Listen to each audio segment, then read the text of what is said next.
ESPN 94.1 FM and AM 930 present The Drive. Brought to you by Huntington Federal Savings Bank.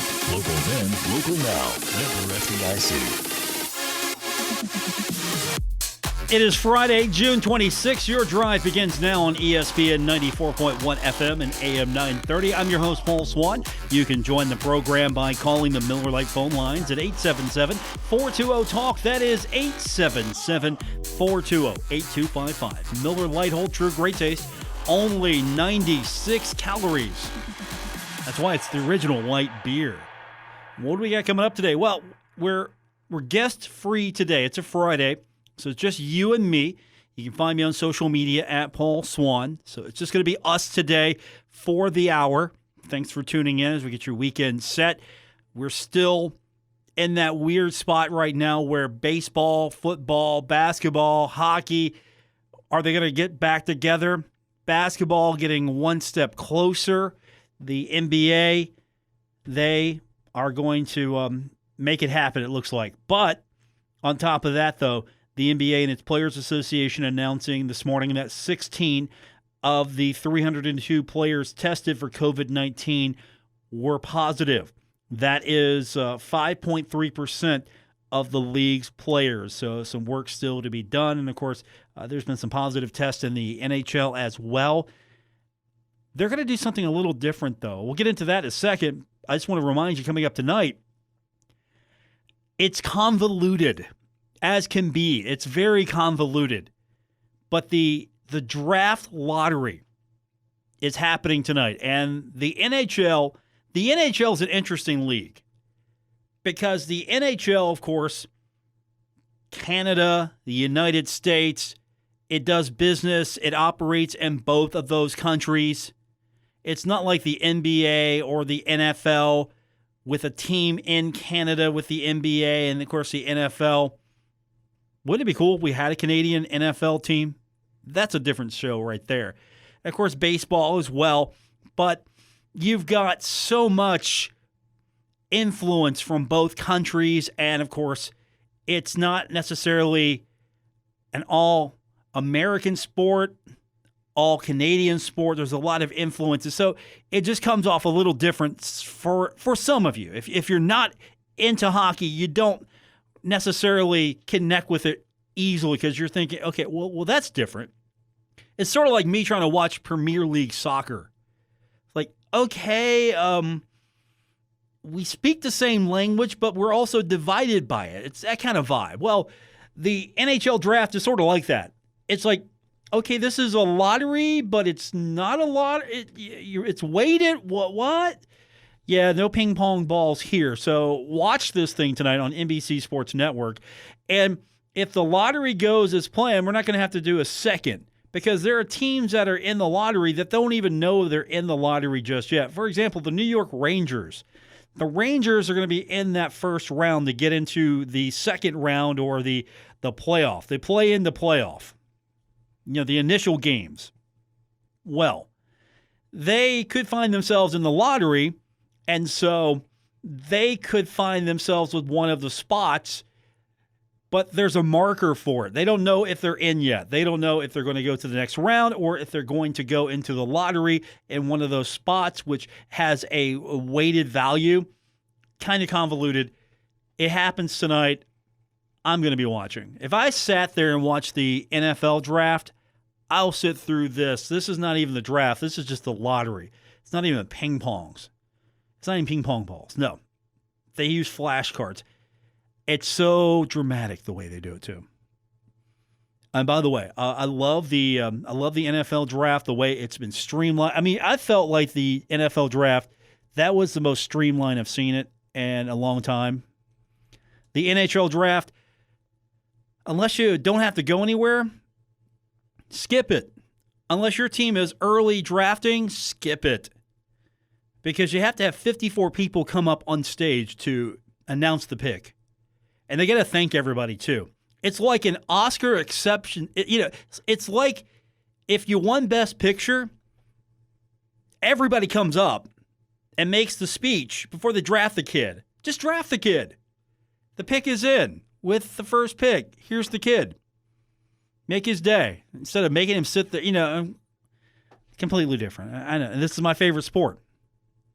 I'm not making a good case for it right now, but this is my favorite sport. So that's what's happening. Lottery tonight. Training camps are scheduled to open up July 10th. And here's something. I don't know if I'm on board with this, but Deputy Commissioner Bill Daley, he confirmed yesterday that the league and the Players Association not considering putting teams in quarantine bubbles for those mandatory sessions, because they got sessions coming up. You actually have some mandatory sessions. If you're playing, these are mandatory.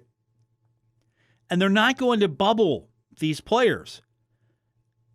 I guess they're putting it on them. Hey, you're adults. We're going to trust that you're an adult here. They're instructed to stay home when not at the rink. And they're kind of hoping that, all right, we're going to test. We're going to frequently test this thing. We're going to put some health protocols in place. And we're going to try to prevent any outbreaks. But we're not quarantining you, not bubble sitting, not doing that. You just be an adult is what I'm getting from this. Now, once competition begins, they're going to be tested daily, and they're going to be isolated with each other. So at that point, they're going to be away. They're going to be in situations where they are not going to be interacting as much. They're going to be isolated, and they're going to have frequent testing during camps. So guess what? We're going to see if professional athletes for the National Hockey League can act professional and stay in a situation where they're not going to be exposed. And, of course, that's going to be very difficult, travel included, everything that goes with this. So they're going to have to be very vigilant and diligent in their efforts to stay healthy. I've even seen some pushes, some efforts, people trying to reinforce wearing masks, because if you don't wear masks, we don't have sports. That right there, that almost should be a campaign. Look, wear your masks or no sports. That should be the ultimatum right there. Superstars should come out and say, look, wear your mask or we're not playing. Football, baseball, basketball, hockey, wear your mask or we're not playing. That should probably be the effort there. And, of course, if you could get anyone to be on the same page, it's going to, of course, be an accomplishment in itself. And since I'm on the NHL subject, I got the draft tonight, so I guess I'm a little excited. My guy, he's an MVP candidate, by the way. Artemi Panarin, the bread man, New York Ranger. You know him. You love him. He used to be a Blue Jacket. So if you're a Blue Jacket fan, you know him. He's my guy now. I took him away from you. He came out. He's got some concerns. I mean, he's a pretty good name to come out. I mean, he's a pretty big name. He's not Alex Ovechkin big just yet, but he's a up-and-comer. He's a rising name compared to some. I mean, he's pretty up there. And he comes out, he's got concerns, he says, about the health and safety of players if the season resumed. And also, while he's at it, threw in a little finance issue. Here's what he said. Players have protected the owner's income with escrow, including throughout this pandemic crisis, even as owners' equity continues to grow exponentially. He also added, it is time to fix the escrow. We as players cannot report to camp to resume play without already having an agreement in place. He said, we're all in this together. But he did say that he was worried about the long-term prosperity of the NHL, and he's not trying to come out and say, look, we should just hold out here. But he's got concerns trying to maybe foster some conversation and get this thing done. Because after all, yeah, I know we've had the conversation. We're talking about millionaires arguing with billionaires. But at the same time, I mean, we're putting these people out there and we're risking them for our entertainment, maybe for our sanity as well. I mean, let's be honest. We're putting these people out there in situations that are against the norm and saying, look, we need you to perform. We need you to go out there. We need you to play sports because we need it. We need it. And so go do it.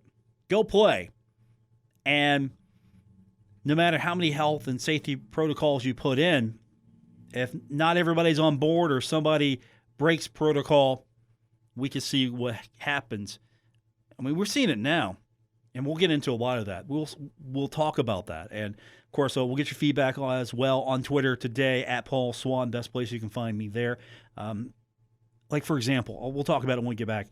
Texas Tech, they reported a lot of football players had tested positive for COVID-19.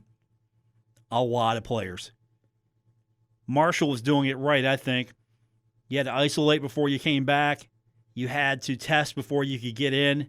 And for the most part, I think you were really successful. You had 3 players ultimately test positive for COVID-19. That's pretty good.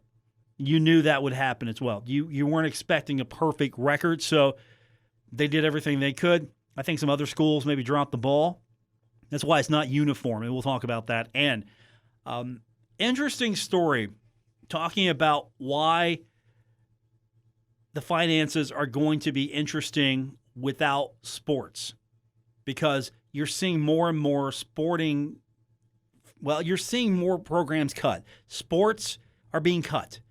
And Axios did a good story. We'll talk about that. We'll get your phone calls in as well. It's The Drive on ESPN 94.1 FM and AM 930. Never miss a moment of The Drive with Paul Swann. Subscribe on Apple Podcasts, Spotify, or wherever you get your podcasts. We're presented by Huntington Federal Savings Bank. Welcome back to the Friday edition of The Drive on ESPN 94.1 FM and AM 930. Interesting story I was reading today from Axios about universities scrambling to survive because of the fallout, the finances. They're going to be different than we're used to in college athletics because, honestly, a lot of people, and the story points this out as well, a lot of people feel that the model is broken in college athletics. And so why is it important that college athletics continue, or at least this season? If we're going to do this, why is it so important to find a way to play college football? Well, first of all, one, if you're going to fund an athletic program, you need the revenue from football. That's basically the crux of the matter. Without football, you don't have the finances because football is basically footing the bill. Why is football footing the bill? Because football generates the most revenue. Football has the largest potential for ticket sales. Football has the largest potential for television money. Football, of course, is also the largest sport by population. You have more student athletes participating in football than any other sport. Of course, more scholarship money is needed. There are so many factors here, but football is the revenue sport. It's the profit sport. Some universities, for example, do generate a lot of income for basketball. For others, and in very rare cases, basketball might exceed what you generate for football, but those are the exception. Football's the sport. It's basically funding everything. And so in the story, Axios outlines that 43 Division I teams have been eliminated in the last 12 weeks, and more than 130 programs have been cut across all NCAA levels. They did the math. 57 programs were cut in the previous 3 years. And here's something that I've picked up on that they picked up on as well. Men's and women's tennis hit the hardest. Volleyball's been hit a little bit as well. Why is that important? Well, in the story from Axios, 88% of American athletes in the Rio Games, they played their sport in college. Not that ultimately there's not going to be a path for an Olympian, but it's just going to make it harder now. Why are we seeing certain schools cut? Why are we seeing things altered? It's the football budget. You're trying to save money for the football budget because you need the money in the football budget. It's sort of you have to feed the football budget. You have to feed football so football can feed everyone else. And you use Cincinnati for an example. They cut men's soccer in March. That's going to save $725,000. That's a rough estimate. And according to the story, less than Cincinnati paid football support staff. We're talking non-coaches last year. Of course, Luke Fickell, you look at how much Luke makes, the head coach, $2.3 million. And so you got to spend money to make money is usually how it goes in college football. The good news for the power schools are they haven't eliminated a sports team yet. We're talking the ACC, Big 12, Big 10, Pac-12, SEC, and Notre Dame. Of all the cuts, right now the power schools have been a little bit more fortunate. The group of 5 level, that includes Conference USA, that includes the Sun Belt, the MAC, Mountain West, AAC, Independence. Where's the problem? Well, Axios points it out. Television deals are smaller. Football programs lose money often. You see a school like UConn cutting multiple sports. And as you go down divisions, you see government money being required more and more for institutions. And of course, also you're going to look at the accounting. According to the story, the accounting is a little different as well. For example, in football and basketball, full scholarships, vast majority, full scholarships. However, if you're using their example, swim team, for example, some of these athletes might be paying full tuition. A school could be generating over $1 million because you have athletes who are on the swim team paying their own way, but that money doesn't go into the athletic budget because it's on a different spreadsheet. Interesting story, to say the least. You should check it out. It's on Axios. I found it interesting and a little enlightening. Some of it I kind of already knew, and some of it was just more of a reinforcement. Really, another reason why I like going to Axios is because they have the neat graphic. Is that a way to describe a graphic? The neat graphic? They had a nice graphic. There you go. We'll say that. Which really, if you pull it up, and you don't get distracted by the pretty colors, what you'll find is a chart that really outlines the difference where schools get their money. For example, what do you think the power schools are getting percentage-wise for the money? TV deals, for one. TV deals. If you look at the numbers and you look at media rights, for example, the power schools are getting a good portion of their money from media rights. And that means a smaller portion of their revenue sources coming from what is considered government or institutional support. So Division I, Power 5, media money, really large. Government or institutional support, small. Ticket sales are sort of in the middle at the power schools. Student fees, very small. And then they have a category called Other. And I'm going to throw Other in as donations, boosters, that kind of money. And of course, this is all from the NCAA research. You can look that up. You compare it to Division I non-power schools. Media rights are smaller. The majority of the revenue sources, government or institutional support. This is across the board. Each school could vary differently, but across the board, media rights are small. And the institutional support or government support, much greater. Ticket sales are smaller. Ticket sales are going to be smaller across the board. There's just no way to compete with the potential of an Ohio State if you're, say, Ohio, for example. You're not going to sell 100,000 tickets if you're Ohio. That's not a slight on Ohio, but you look at what Ohio State is, it's a massive monster when it comes to college football. And You've got the seating capacity, you've got the demand. Not so much at Peden. I like watching a football game at Peden, but it's not 100,000 fans screaming on top of you.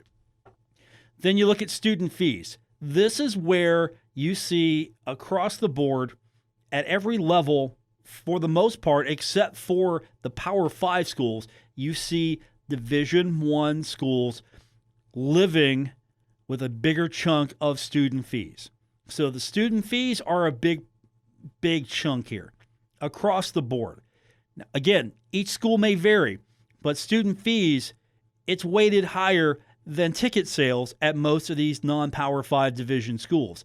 It's a larger number than student fees.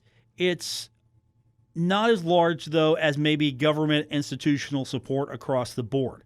So you look at that number, you're mostly getting your money from either institutional support, one, other, which I'm throwing in as donations and boosters and sort of monies, then student fees, then media rights, which is very small, and then ticket sales.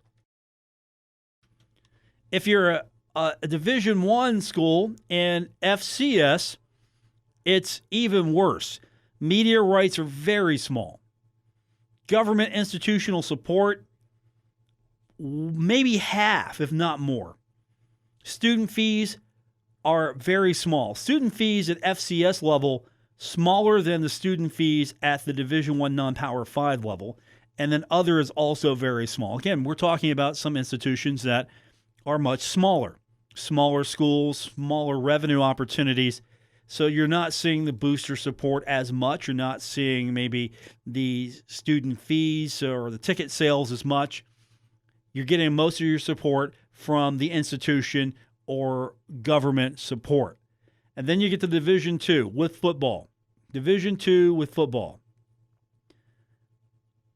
Media numbers, very minuscule. Most of the support is institutional. So that's where the money's coming from. That's where the money's coming from. And so you see why a lot of people in these programs are scrambling to try to figure out what to do to make this work. And it's different at every institution. What happens at one school, not necessarily what happens at another school. What one fee structure looks like is different at another school. What one budget looks like is different at another school. So these are generalizations based on the total, but some programs are cutting where they can, and they're using this as an opportunity to maybe cut programs that someone has deemed either too costly, dead weight, not viable. I'm sure there have been thoughtful discussions about this, and I'm sure there have been knee-jerk reactions to all of this. And, of course, you haven't seen that at Marshall, and that's the good news. You haven't seen that at Marshall. But a season is guaranteed in some form to help with the budget shortfall. If there's no football, it's going to be pretty dire. I think that's a fair statement. But again, at least we know that Marshall has been smart about this. They have started to plan for this. And so that's a worst-case scenario, no football. And there's some have even suggested pushing football back to spring because we don't know what the next few months are going to look like because as of right now, West Virginia was declared a hot spot because cases are rising. Cases are rising. We've had record highs of cases. This is wave one, a lot of the experts tell us, and we're seeing spikes and surges again. And so we don't know what the next few months are going to look like. No one can answer that question. Today is Friday, June 26th. We don't know what happens in late August. We don't know what happens in September or October or November. We don't know. Do you skip football? Can you get basketball in? So many questions to ask and so many questions to answer. And today we don't know. We won't know tomorrow. We won't know on Monday when we come back. We just won't know. We're taking it day by day. We'll get your phone calls in at 877-420-TALK, 877-420-8255. More coming up on The Drive on ESPN 94.1 FM and AM 930. We're taking Paul Swann everywhere. Download or subscribe to The Drive with Paul Swann on Apple Podcasts, Spotify, or wherever you get your podcasts. For those of you listening on the podcast, thank you. And don't forget, leave us a positive review if you're on Apple Podcasts or wherever you get your podcasts. And, of course, if you're listening to us live, thanks for tuning in to the Friday edition here on ESPN 94.1 FM and AM 930.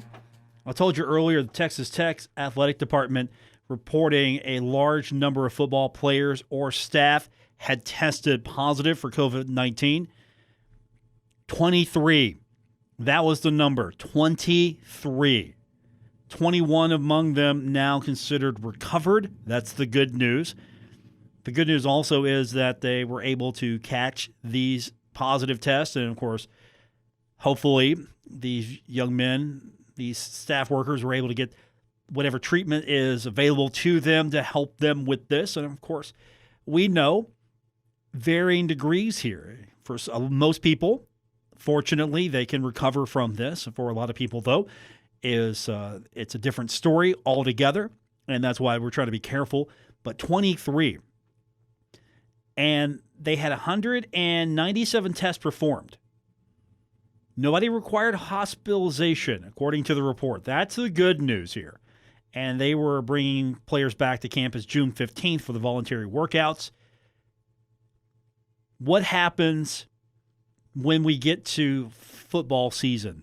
Not practice, not workouts, football season. And then we have a situation where there's an outbreak. Because again, my question is, how do you do this?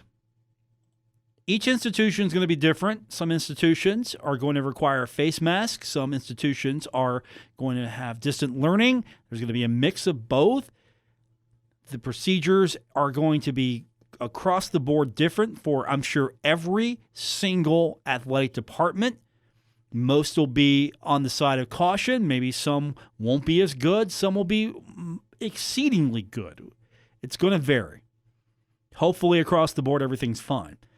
But what do we get to that point where, okay, we've got football coming up this Saturday, and you got 23 players test? What happens?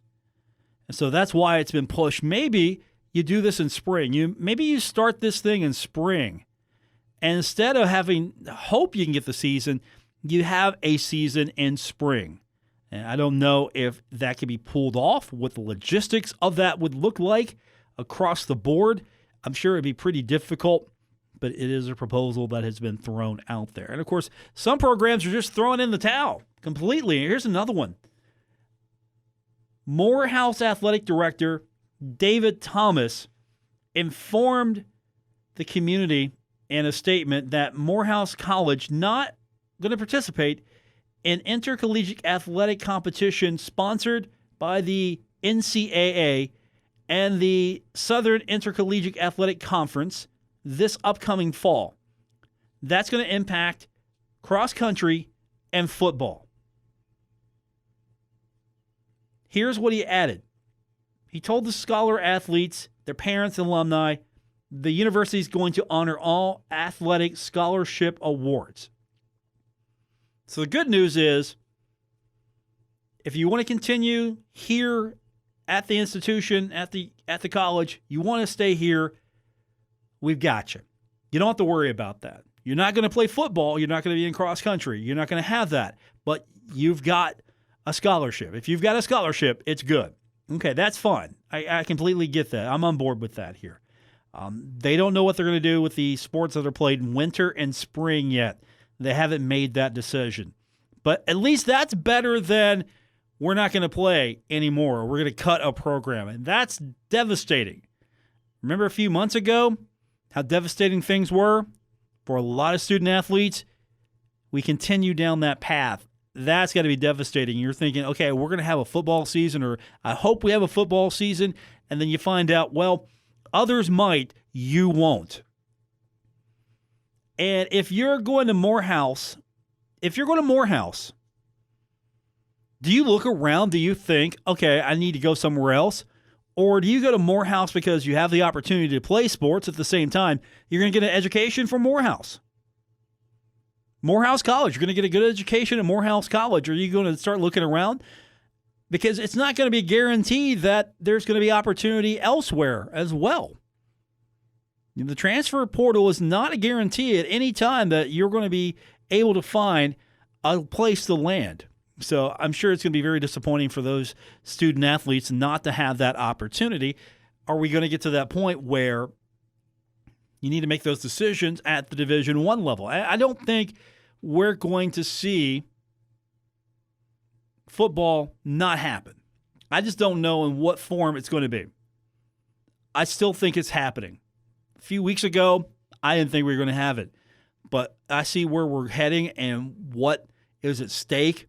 And I'll see somehow, I see somehow somebody's going to find a way to do this. Now, I might not agree with it. I might think it's the best plan possible, but you're going to have to get the student athletes on board with this, and you're going to have to make sure that you're doing a lot of testing here.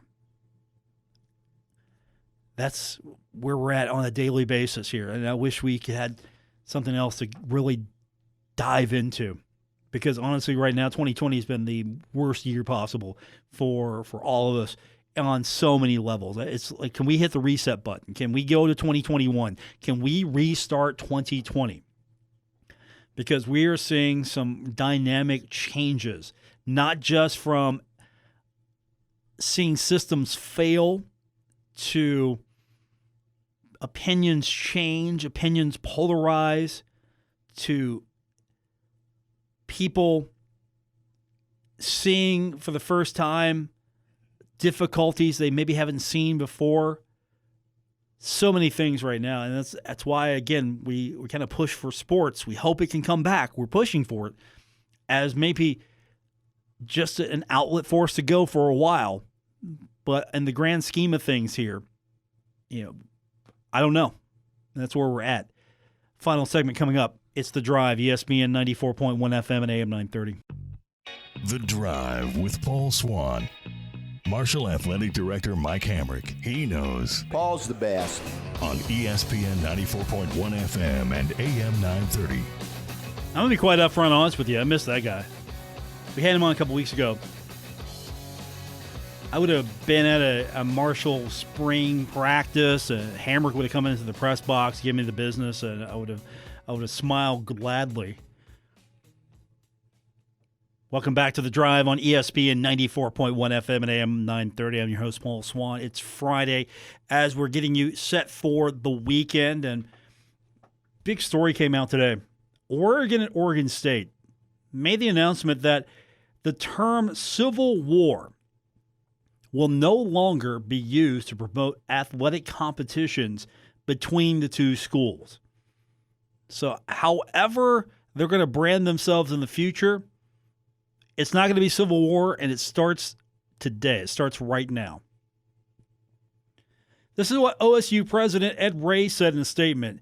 Changing the name is overdue as it represents a connection to a war fought to perpetuate slavery. The decision made, discussion with both institutions were ongoing, and they've got some input from some current and former student athletes as well. According to Oregon's release, they put a lot of thought into this. And when they get back together, which will be the 124th annual football game against one another, it'll be in November if they can get this thing to go. It's the fifth most games played between the same schools in college football history. And you think, well, this is Civil War. The Civil War is, you've got a fight in a country. There have been civil wars across the globe. So you're thinking just innocently enough, right? Are you thinking that? I mean, what do you think when you think of the Civil War? Do you think the broad term, it's brother against brother? And then you start thinking about it. Well, the Civil War, when I think Civil War, of course, we have a jingoistic approach to everything. We have, I don't want to say a narrow worldview, But when you say Civil War, you're thinking, of course, the war between the states, United States and the Confederate States of America. You see that term and you think the Civil War. And so you have a game that promotes itself as this is the Civil War between these two schools. And there's that connotation, there's that negative connotation, because what was the Civil War about? Some would argue, states' rights. It was a states' rights issue. Some would argue it was a slavery issue.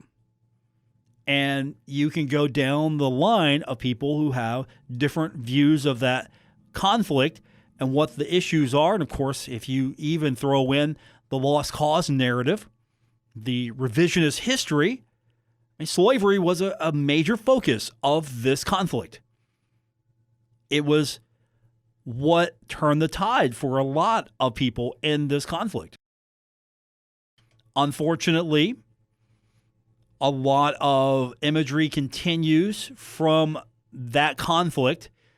Civil War, of course, a moniker that these two schools have used for over a long time. I don't know if it's been going on for 124 games. I don't know.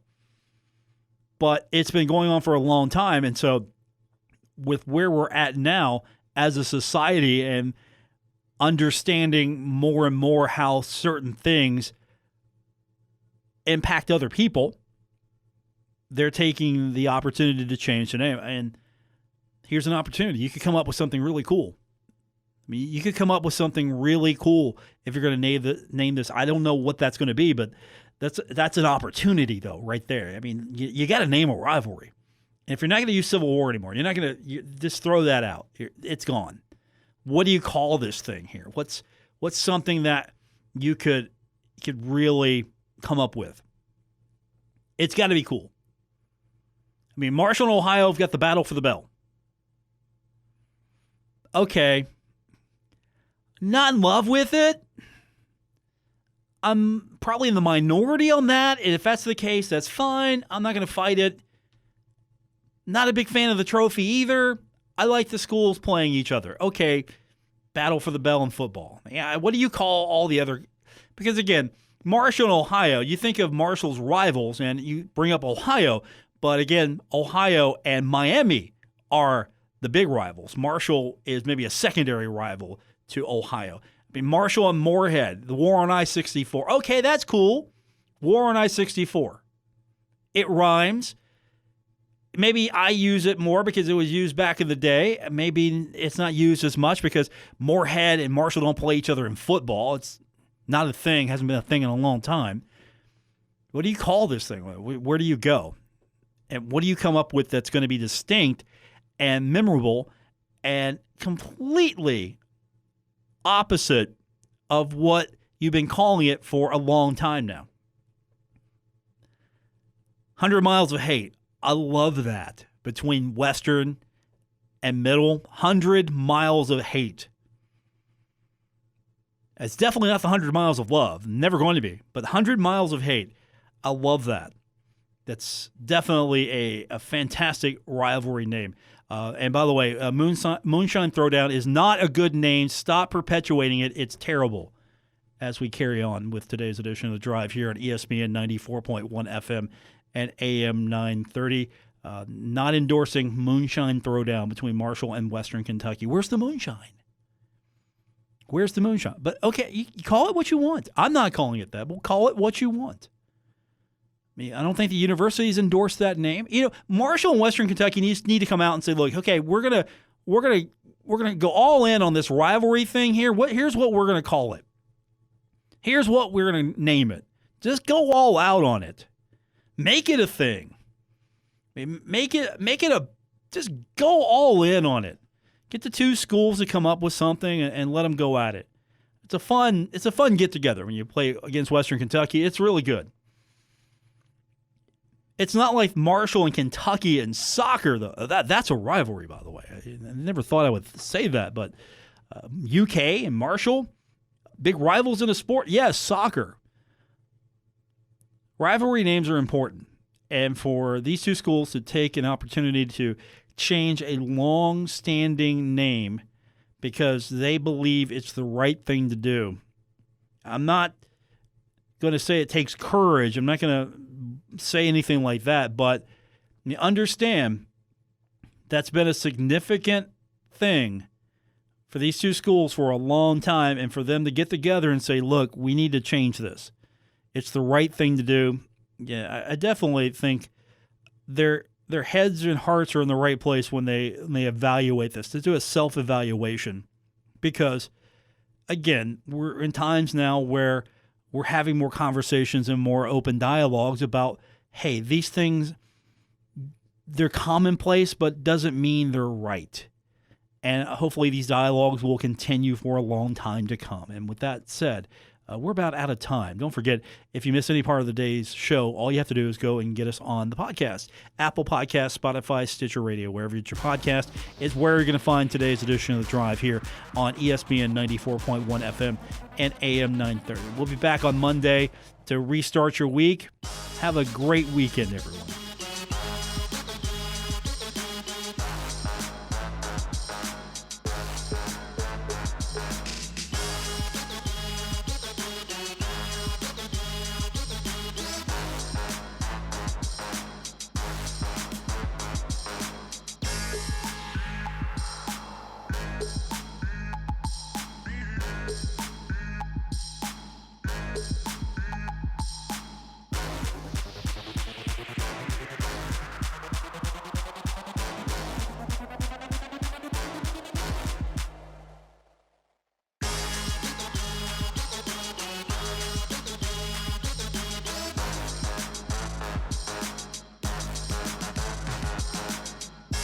WRBC Huntington, W227BS Huntington, your flagship home of the Marshall Thundering Herd and The Drive with Paul Swann, ESPN 94.1 FM and AM 930.